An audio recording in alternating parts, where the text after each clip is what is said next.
vamos a seguir con la serie de Primera de Pedro. Como sabéis, estoy compartiendo la epístola de Primera de Pedro. Y ya vamos por el Ecuador, vamos por el tercer capítulo. Hoy vamos a estrenar el capítulo 3. Y anteriormente nos está hablando, el apóstol Pedro aquí nos está hablando del sometimiento. Nos tenemos que sujetar a las autoridades y también nos tenemos que sujetar en los trabajos y respetar a nuestros jefes, sean buenos o sean malos. Y nos está hablando del sometimiento, de someternos, de sujetarnos a las autoridades. Y ahora en el capítulo 3 sigue todavía con el tema de sujetarnos unos a otros, de someternos unos a otros, que yo entiendo que no nos gusta, pero la palabra nos exhorta a ello. Y para mí, si yo tuviera que elegir este texto, yo creo que por mi carácter, por el temor, no lo elegiría nunca lo iba a elegir el capítulo este para predicar. Pero una de las ventajas que tiene la predicación expositiva, consecutiva, de leer un libro, de estudiar un libro entero, una carta entera, la ventaja que tiene es que trata todos los temas, trata todo el consejo de Dios. Entonces el predicador no rehúye a textos difíciles que pueda encontrar por temor a no saber explicarlo, por temor a que los demás no lo entiendan o por temor a varias circunstancias diferentes. Entonces, yo me encuentro muy cómodo con la predicación expositiva consecutiva, siguiendo un libro, porque no soy yo el que introduce el tema, es Dios el que me da el tema. Yo no elijo el tema, yo ya sé el tema de la semana que viene, pero porque lo he leído, viene a partir del capítulo 3, versículo 8, y ya estudiaré de ahí en adelante. Esta semana vamos a estudiar, vamos a ver entre todos el capítulo 3, versículos del 1 al 7. Y trata, como he dicho, del sometimiento en el matrimonio, de sujetarnos unos a otros. Yo no hubiera leído este tema nunca, porque me parece un tema que se puede malinterpretar, que puede dar lugar a dudas, que puede decir alguien lo está diciendo por mí. En fin, esto, la predicación expositiva consecutiva salvaguarda al predicador de todo esto malentendido. Diciendo esto, tengo algunas preguntas para vosotros. Vamos a hablar del matrimonio, vamos a hablar de sujetarnos unos a otros, de someternos unos a otros. Tengo algunas preguntas. ¿Eres consciente del valor de tu testimonio? ¿Sois conscientes de vuestra conducta, de vuestro testimonio?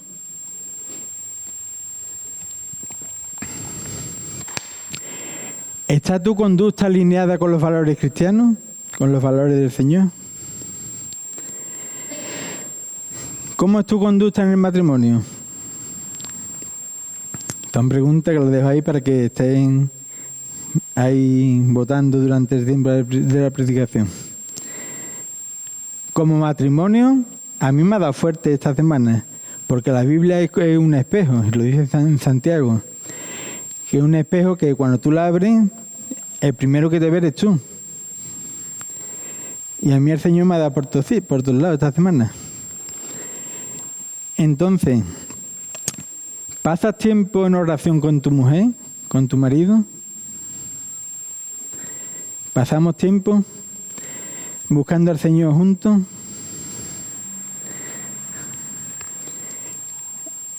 ¿Hay algo que estorba en vuestra relación? Ezequiel, bienvenido, que no hemos visto antes. Bienvenido a la familia. Nos alegramos que estéis aquí de nuevo con nosotros. ¿Y hay algo que estorba para que no podáis orar juntos en vuestra relación como matrimonio?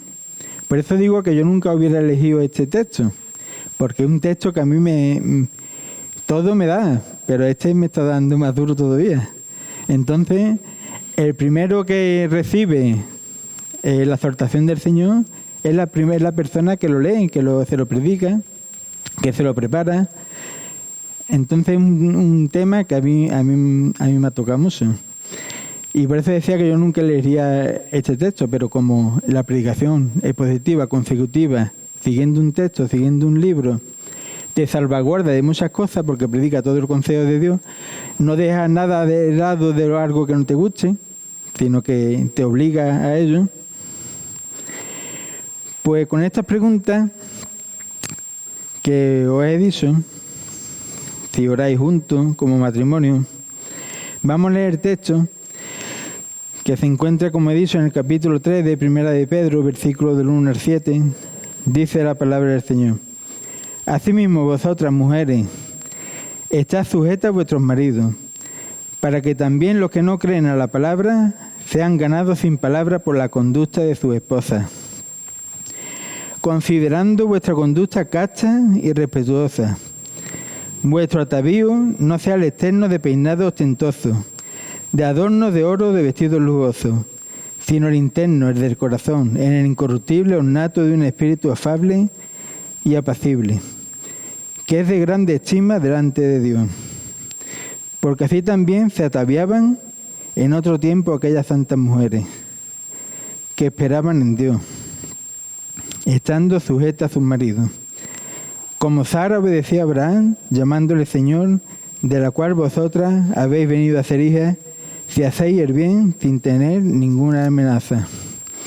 Vosotros, maridos, igualmente, vivid con ella sabiamente, dando honor a la mujer como a vaso más frágil y como a corredera de la gracia de la vida, para que vuestras oraciones no tengan estorbo.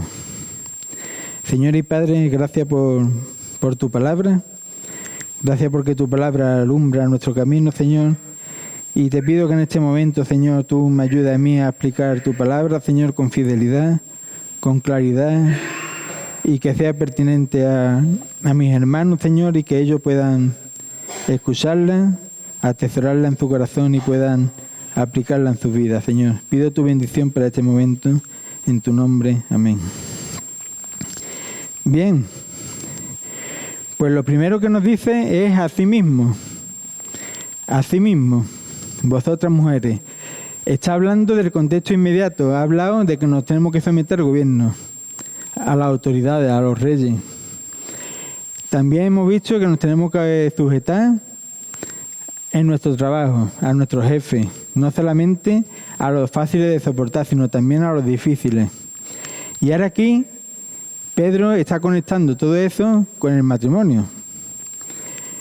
¿Y qué es lo que nos quiere decir aquí Pedro? ¿Qué significa estar sujeta a vuestros maridos? Yo soy consciente de que ese tema no es popular, el someternos, sobre todo que la mujer se tenga que someter a su marido. No es popular ni está bien visto en la sociedad porque hay mucha violencia en un mundo donde la mujer sufre abuso físico, sufre abuso verbal, es maltratada y no solamente que es maltratada, sino que es asesinada. Entonces es un tema que por eso decía que yo no predicaría nunca si yo tuviera que elegir este texto. Pero primero vamos a ver lo que no es la sumisión, lo que no es la sumisión bíblica. La sumisión bíblica no es que la mujer es inferior al hombre. La mujer no es inferior al hombre. No es que la mujer se tenga que someter al marido ciegamente y que no tenga en cuenta la opinión de la mujer. No quiere decir que el marido tenga que abusar físicamente o verbalmente. No es que se tenga que someter a una dictadura. Eso no es el sometimiento bíblico. Y no se anula la personalidad de la mujer. No es servidumbre a la fuerza, tiene que hacerlo porque lo digo yo. No, eso no es, de eso no está tratando el apóstol Pedro aquí. No es soportar el abuso hasta cuándo, sin ver ningún fin. Cuando peligra la salud de los hijos y cuando peligra la salud de la mujer y cuando peligra sus vidas. De eso no está hablando el apóstol Pedro. No es soportar violencia. Eso no es. Quedando claro lo que no es el sometimiento bíblico, quedando claro lo que no es sujetarnos de esa manera, ahora vamos a ver lo que sí nos enseña la palabra del Señor, lo que sí es sujetarnos a nuestros maridos, a nuestras esposas. La palabra someter en griego muy fea, es hupotazo, suena muy fea. Y significa obedecer o sujetarse, pero voluntariamente. Yo me someto de forma consciente, por causa del Señor, y voluntariamente, no obligado. No me someto obligado. Me someto voluntariamente siendo consciente de que ese es mi papel, de que ese es mi rol, de que eso es lo que tengo que hacer según la palabra del Señor. No quiere decir que el que se somete a la otra persona sea inferior. Nosotros no sometemos a las autoridades cuando un guardia civil te para, y eso no significa que tú seas inferior al guardia civil, sino que el guardia civil tiene un papel y tú tienes otro, y cada uno está afrontando ese papel. Entonces es un sometimiento voluntario, consciente, y haciéndolo reconociendo la autoridad de Dios y reconociendo cuál es mi papel. Eso es muy, muy importante. Y la mujer está respetando, está obedeciendo el mandamiento bíblico, la autoridad divina. Es importante esto, entender cuál es el rol, cuál es el papel de cada uno en el matrimonio. El matrimonio, en Génesis capítulo 2, versículo 18, habla de ayuda idónea.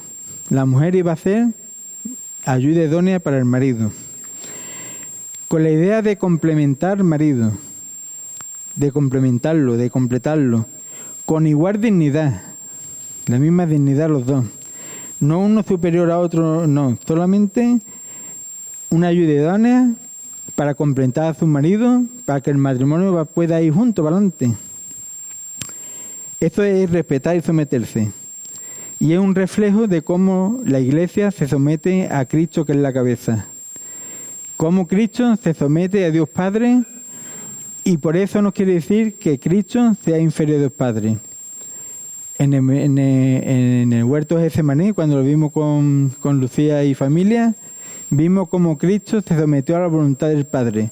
Y por 3 veces Él oró, diciendo que si era posible que pasara de mí esta copa, pero que Él se sometió a la voluntad del Padre y Él sabía lo que venía. Y eso no quiere decir que Cristo fuera inferior a Dios Padre. Son iguales. Pero cada uno entiende su papel, eso es muy importante.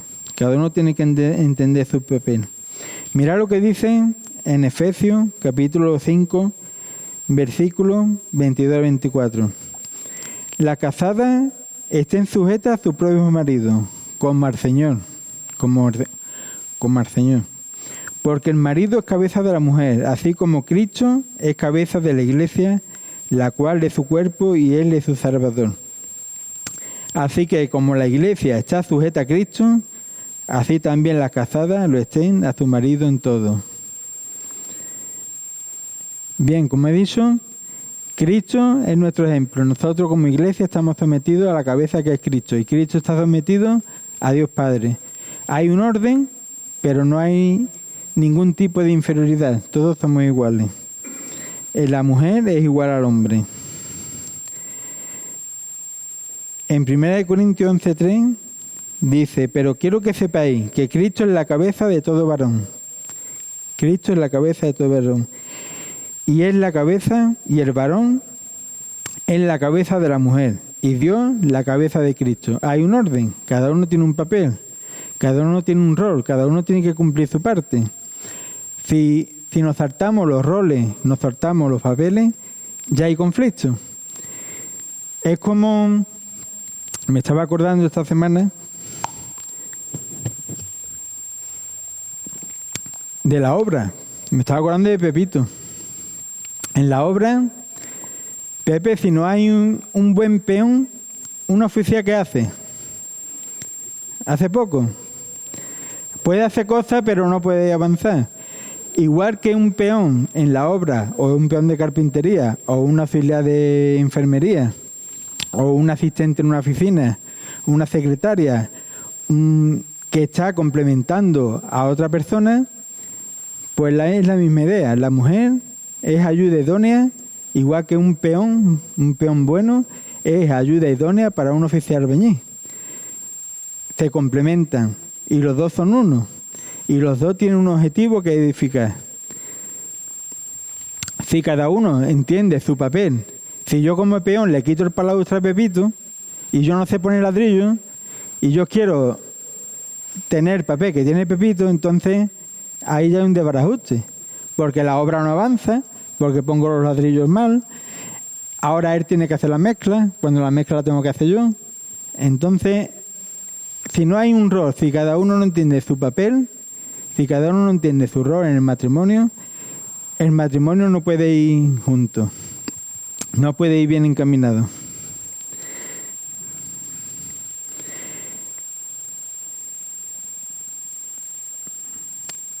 Tenemos que pensar que la mujer es igual de importante que el hombre, pero tiene su papel que es de ayudar a su marido, que es la creación y el diseño de Dios, para complementar a su marido, para apoyarle, pero que tiene voz y tiene voto.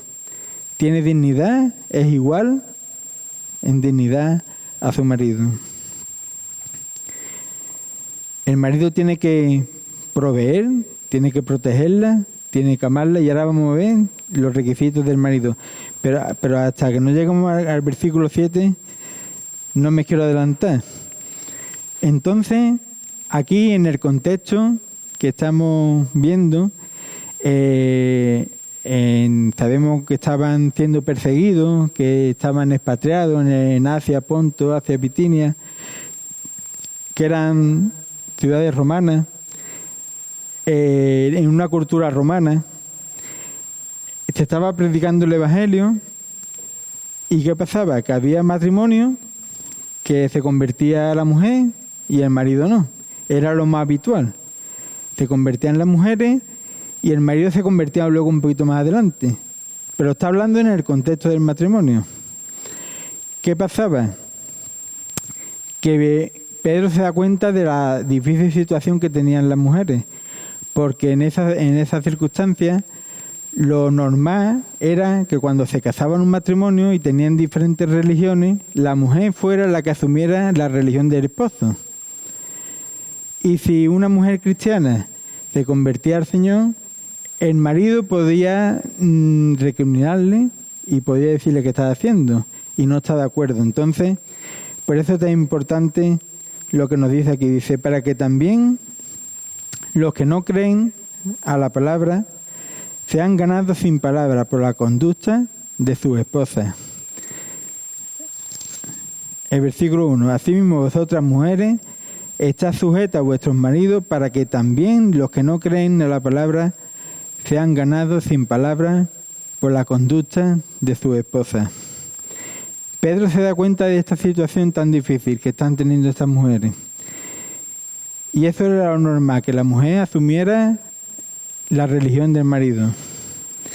Pero el apóstol Pedro le dice, por causa del Señor, para que vuestros maridos sean ganados sin palabras por vuestra conducta. Tened un buen testimonio, no pelear con vuestros maridos, someterse a ellos y vivir sumisa a esos maridos. Para ganarlo sin palabras, para ganarlo por su conducta, una conducta ejemplar, por su testimonio. Para que ese marido, viendo la conducta de su esposa que se ha convertido al cristianismo, ese marido pueda ver reflejado en esa mujer a Cristo también y pueda llegar a su conocimiento. Y en el momento adecuado, pues presentar el Evangelio. Pero no se puede presentar el Evangelio cuando una parte no quiere escuchar nunca. Entonces, por la conducta, por buen testimonio, pueden ser ganados para Cristo sin palabras. Para que también los que no creen a la palabra sean ganados sin palabras por la conducta de su esposa. Lo que está diciendo es que siempre no hay que predicar el Evangelio, hay que tener sabiduría cuando tienes que predicarlo. Y dar testimonio sin palabras. Dios llama a las esposas cristianas que demuestren amor por sus maridos incrédulos para que puedan ver a Cristo, para que puedan verlo con su ejemplo. Hay una ilustración, un ejemplo de Mónica de Hipona, que era la madre de San Agustín de Hipona, que era un teólogo que ha sido muy influyente y escribió muchos libros. Y los católicos lo tienen como padre de la Iglesia, los evangélicos también lo tenemos. Y San Agustín fue una persona muy importante, pero su madre era cristiana, su padre no. Su padre era una persona con un mal carácter, era infiel, la trataba mal. Y ella no discutía nunca con él, sino que aplicó el principio bíblico de este versículo y ganó a su marido para Cristo. Y esa mujer se sometió a su marido, no la maltrató, pero era una persona un poquito difícil de llevar. Y por la conducta, por el ejemplo, por el testimonio de esa mujer, un día se dio cuenta de que algo especial había en ella. Y ese algo especial era que tenía a Cristo en su vida. Y ahí cuando él le preguntó, le presentó el Evangelio. Y ya de mayor aceptó a Cristo. Sin discusiones, sin bibliazo. A veces queremos convencer a una persona y vamos con la Biblia, venga, no, tu conducta, tu ejemplo. Es muy importante el testimonio de un creyente, porque si no va acompañado la palabra predicada con el testimonio, tiramos la palabra por los suelos. Entonces, el apóstol está tratando este tema dentro del matrimonio ya casado, cuando uno se convierte y el otro no. Le dice, está sujeta a vuestros maridos y por vuestra conducta, por vuestro ejemplo, ellos van a ver reflejado a Cristo y en ese momento le presenta el Evangelio. Pueden ser ganados sin palabras, ganados para Cristo sin palabras. Versículo 3 nos dice, vuestro atavío no sea el externo de peinar. Aquí cuando estaba preparando, digo, aquí verán las mujeres. Pero tened paciencia, ¿vale? Lo voy a explicar. No está diciendo que no se pongáis guapa, ¿vale? Ahora lo explico. Vuestro atavío no sea el externo de peinados ostentosos, de adornos de oro o de vestidos lujosos. ¿Qué pasa? ¿Que no me puedo poner guapa para venir a la iglesia, para salir con mi marido? ¿No me puedo hacer un moño como yo quiera? No, de eso no está hablando. Está hablando de que había mujeres ricas en la iglesia, en la sociedad romana, en aquella cultura, donde empleaban mucho dinero y mucho tiempo en unos peinados ostentosos que se llevaban horas y horas y horas y horas. Está hablando de que malgastar tiempo, malgastar dinero en vestidos ya demasiado ostentosos. No está hablando de que nos pongamos guapos o guapas. Vuestro atavío no sea el externo de peinados ostentosos, de adornos de oro, de vestidos lujosos. La palabra atavío significa adorno. Un atavío es un adorno que tú te pones. Una flor, un algo que tú te pones. Eso es un atavío, un adorno. Pero es curioso que la palabra atavío y adorno viene del griego y la palabra original en el griego es cosmos, que ahí viene la palabra también del mundo, de la creación, de un orden. Es la misma palabra. Y también se deriva la palabra cosmético. Entonces, está diciendo no gastar tanto dinero en tantos cosméticos, en tantas pinturas, en tantos peinados ostentosos, en tantos vestidos lujosos, en tanto oro, sino que vuestra prioridad, vuestro mundo, vuestro orden, sea el interno, el de un incorruptible espíritu afable y apacible. Perdón.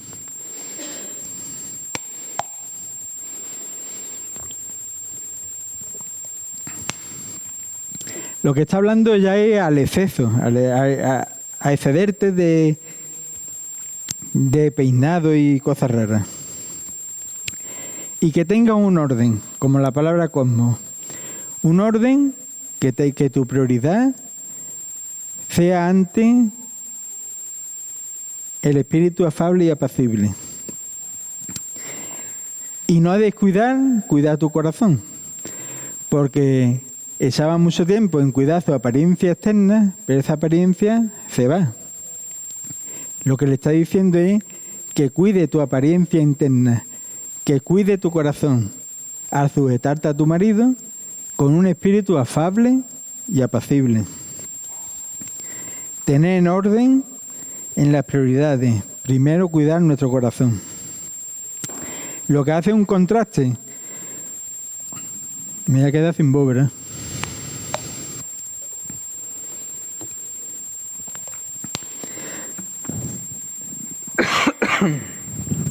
Hace un contraste.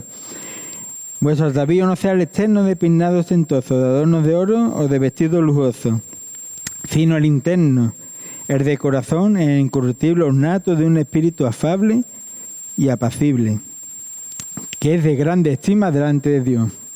El espíritu afable, el espíritu apacible, Dios lo valora mucho. Y está haciendo un contraste entre las dos cosas. Adorno ostentoso y un espíritu afable, el del interno. Eso es lo que vale, eso es lo que a Dios le importa. Y si tú vas a tratar a tu marido incrédulo con peinado ostentoso, sí, lo puedes persuadir. Pero si luego tiene un mal carácter, luego le habla con la punta del pie, le riñe por todo, siempre está peleando con él y crea en la casa un clima que no se puede soportar, ese marido nunca va a escuchar a esa mujer. La puede ver muy guapa, pero no puede ver su espíritu. Y se gana por la conducta de la mujer. Puede ganar a su marido sin palabras. Un espíritu afable. ¿Qué significa tener un espíritu afable? Un espíritu adecuado, ajustado, equitativo, justo, moderado, paciente. En Filipenses se traduce por gentileza. Vuestra gentileza sea conocida para con todos los hombres.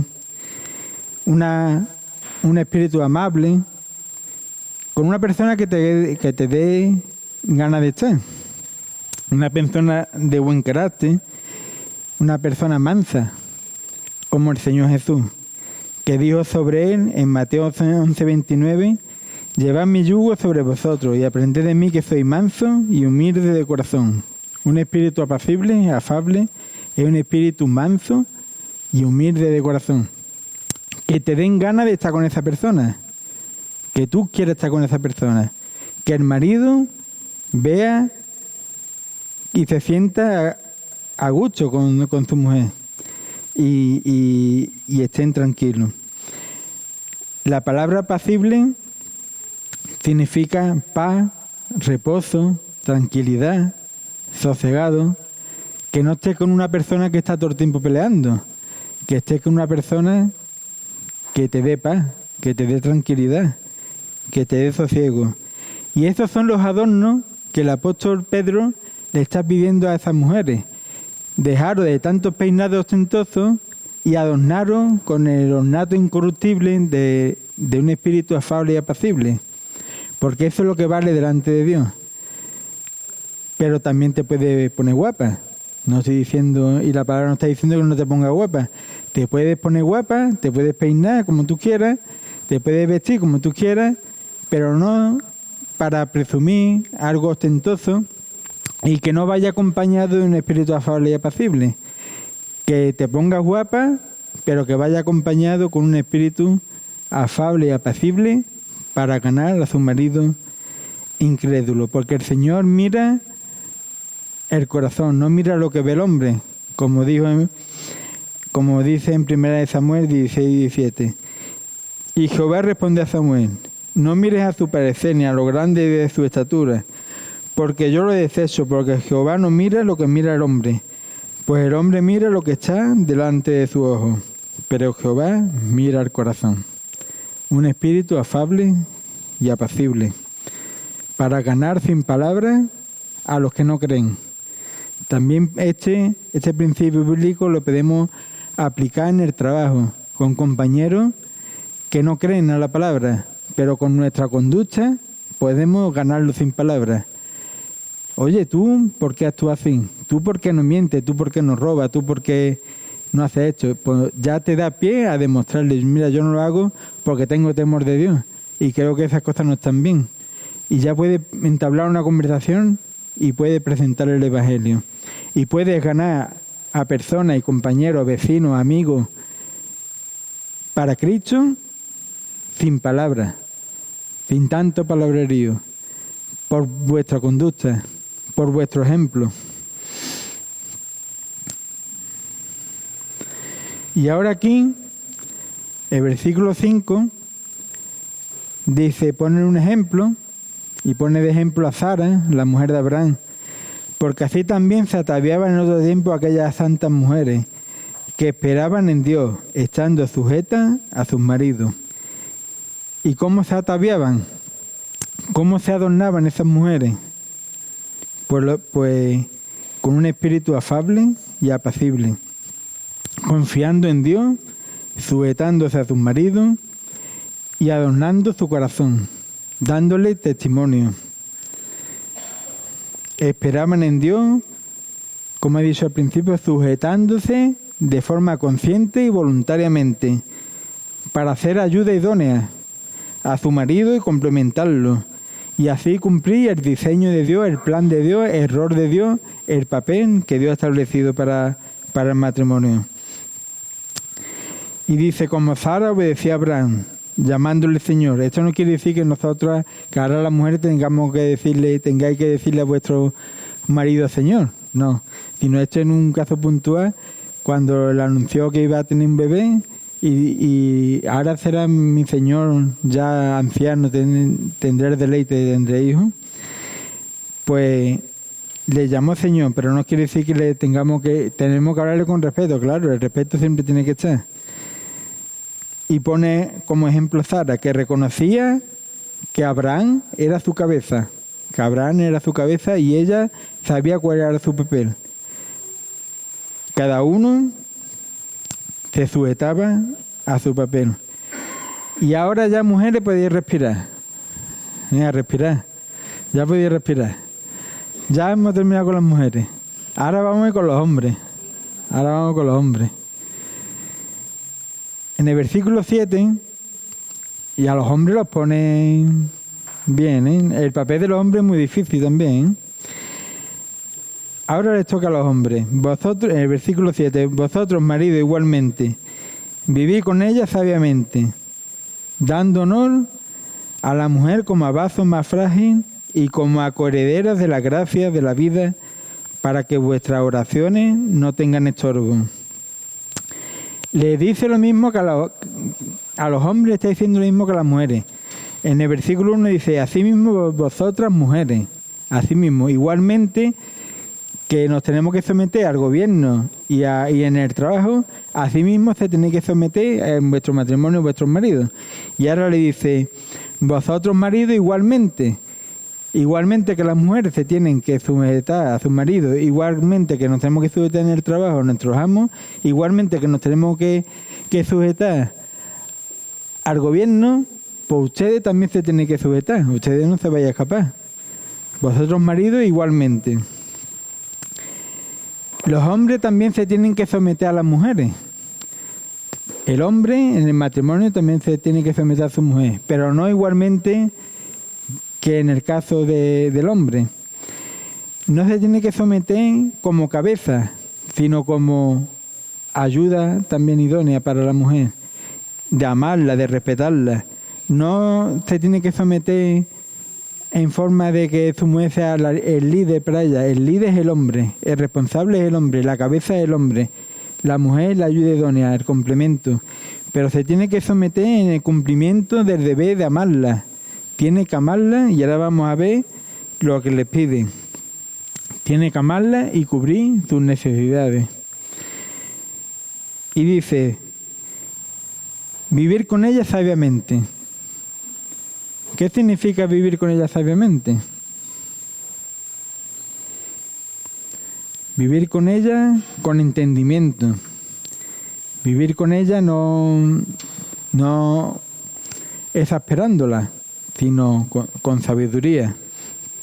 Pero la mejor sabiduría que podemos tener y el mejor manual que tenemos aquí para saber cómo tenemos que vivir con nuestra mujer sabiamente, lo dice en Efesios capítulo 5, del versículo del 25 al 32.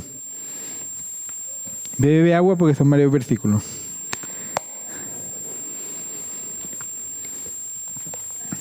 Maridos, ahora toca a los maridos, Maridos, amad a vuestras mujeres,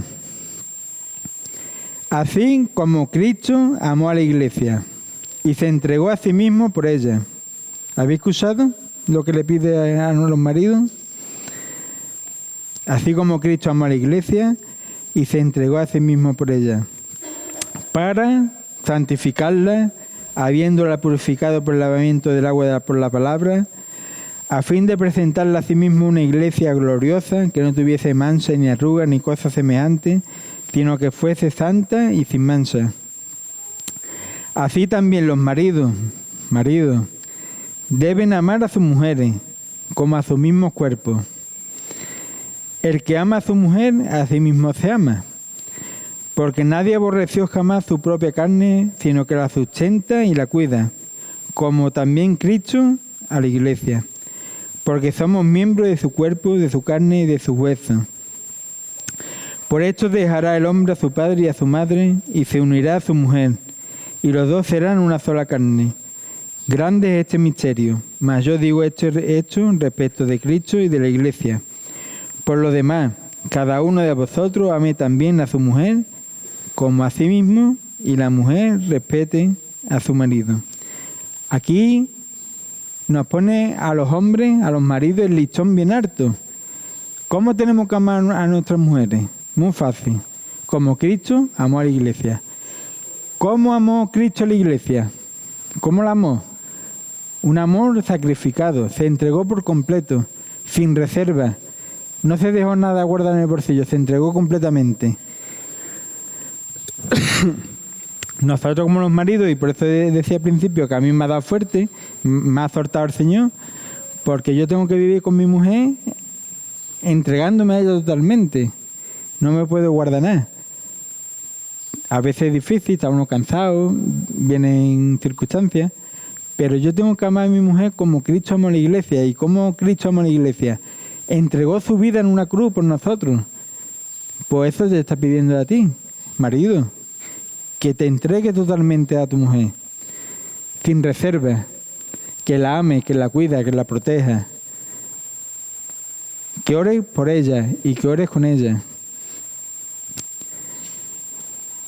El matrimonio, aquí hay alguna pareja que está pensando en casar. Pues digo que el matrimonio, y los que estamos casados lo sabemos, el matrimonio no es para que te den. No es para que te den. El matrimonio, yo me voy a casar para que mi mujer me haga la comida, para que mi mujer me planche la ropa, para qué, no. Yo no me caso para eso. Yo me caso y sigo planchando la ropa, yo me caso y hago la comida, yo me caso y hago cosas. No me caso para que me den. Nos casamos y cuando un matrimonio, dos personas se unen en santo matrimonio, el matrimonio es dar y dar y dar y dar. Entregarse al cónyuge por completo, sin reserva. Habrá discusiones, estaréis cansados, yo no tendré ganas de tirar la basura, tira tú la basura, no la tiro yo mañana.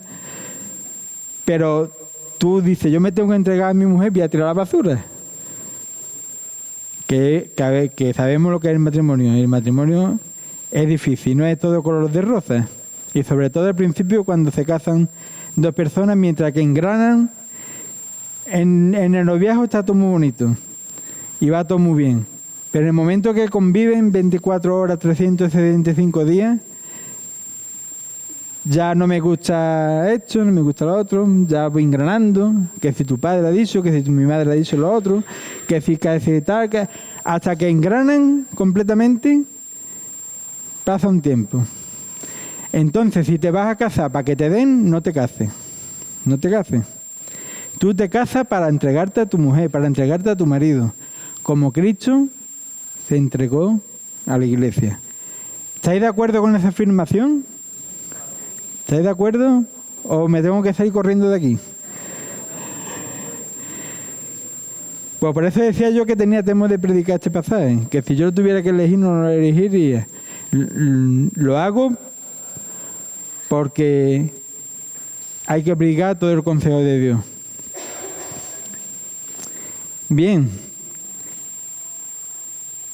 Y también dice, dándonos a la mujer como vaso más frágil. La mujer no es más débil que tú, la mujer no es inferior a ti, sino es que tu compañera físicamente, como el Señor la ha diseñado, el hombre es más grande, más fuerte, y la mujer es más delicada en el sentido físicamente. Pero luego tu mujer puede ser mejor que tú intelectualmente, puede ser mejor que tú emocionalmente, y te puede superar muchas cosas. Pero se trata de que tú cuides como marido, que cuide a tu mujer como abrazo más frágil, que la cuide, que cuides de ella, porque ese es tu papel que te ha dado el Señor, cuidar de tu esposa.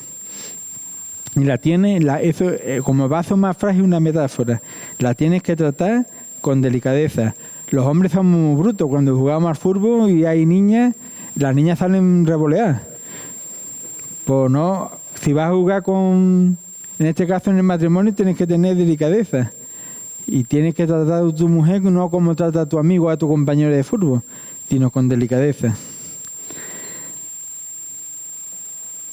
Bien, y también nos dicen, y ya vamos terminando, como coherederas de la gracia de la vida. El marido debe honrar a su mujer porque comparten juntamente la gracia de Dios. Juntamente comparten coherederas. Los dos recibimos la misma gracia del Señor, el mismo amor del Señor y la misma bendición del Señor en el matrimonio. La mujer es coheredera de la gracia de la vida. Y aún más porque la mujer tiene la capacidad de dar vida. Todavía si me apuráis un poco más, porque las mujeres tenéis esa bendición de tener hijos y de dar vida. Pero aquí trata de la gracia de la vida, que el matrimonio juntamente son los dos iguales delante de Dios en dignidad y los dos son herederos de la misma gracia.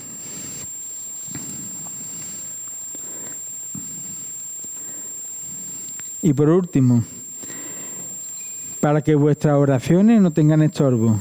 ¿Qué pregunté al principio? ¿Oráis juntos como matrimonio? Un matrimonio que no ora juntos, ahí hay algo que estorba.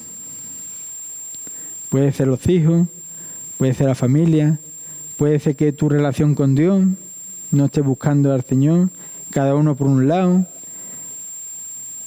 para que vuestras oraciones no tengan estorbo. Es importante que la mujer asuma su papel de ayuda idónea, de complementar al marido, de ayudarlo en todo. Y el marido proteger a la mujer siendo cabeza de la familia. Los dos, sabiendo su papel cuál es, pueden llegar a buen puerto. Si se invierten los papeles, ya hay un desorden que Dios no aprueba. Y con esto terminamos. Recuerdo, someterse no significa bajo una dictadura, ¿no? Yo me someto a mi marido o a mi mujer voluntariamente, conscientemente, y lo hago porque entiendo cuál es mi papel. No lo hago obligado. Y sin palabras, nuestra conducta es muy importante. Tanto sea en el matrimonio, que uno de los dos no sea creyente, como sea en el trabajo, con compañeros, en los estudios, en donde quiera que estemos. Nuestra conducta es muy importante. y tener un corazón para los demás afable y apacible, que quieren estar contigo, que cuando esté contigo se sientan a gusto. En mi trabajo hay un compañero que cuando yo lo veo por la mañana y sé que voy con él, voy contento, porque sé que voy con una persona que es agradable y voy a pasar la jornada con él y la vamos a pasar bien, nos vamos a reír. Pero si sé que me toca con otro compañero que no los quiero ver en pintura, ya no voy a gusto. Pues eso se trata de que los demás lo ganes a Cristo sin palabras, por tu conducta, que vean en ti esa conducta, que quieran estar contigo. Que te digan, a mí me manda Antonio, a mí me manda Manuel, a mí me manda Conza, a mí me manda a Josefa, a mí me manda a Desiree, a mí me manda a Jesús, a mí me manda a Lucía. No me mande al otro, nos manda porque su conducta es buena, es agradable, es afable y es apacible. Y como siempre, terminamos mirando a Cristo. Cristo es nuestro ejemplo. Como Cristo se sometió al Padre, así nosotros nos tenemos que someter a las autoridades, en los trabajos, en el matrimonio. Cristo se sometió al Padre, nosotros también tenemos que someternos, aunque esa palabra no nos guste mucho. Señor y Padre, gracias por tu palabra.